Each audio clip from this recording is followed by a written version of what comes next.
Terus terang, Mama bila dapat tahu, Mama bersyukur kepada Allah. Kurang-kurangnya penyesuaian antara mereka berdua, Allah Ta'ala makbulkan dan kemudian Mama reda dengan siapnya sebab pasangan ni nampaknya sesuai.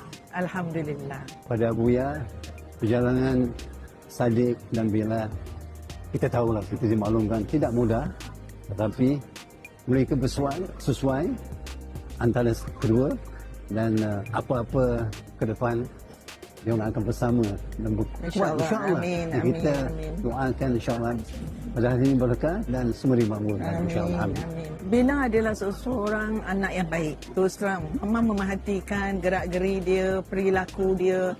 Dia boleh buat penyesuaian dengan Sadiq. Sadiq seorang yang aktif dalam bidang sukan dan seterusnya. Dan Bella boleh bersama-sama dengan dia dari segi setiap bidang. Terutama apabila mendaki gunung Kinabalu. Dari situ memang nampak pengorbanan dia bersama-sama. Dan dia seorang anak yang baik kerana dia menghormati keluarga. Itulah yang menambatkan hati Mama terhadap beliau. Okey, pada Abuya, secara jujurnya, pandangan orang tua seperti Abuya ni, kita nampak daripada awal penyesuaian tu ada, cuma Abuya takkan nak cakap dalam hati kan. Tapi Alhamdulillah sudah ternyata mereka ni saling bersama. InsyaAllah sampai ke fasa seterusnya.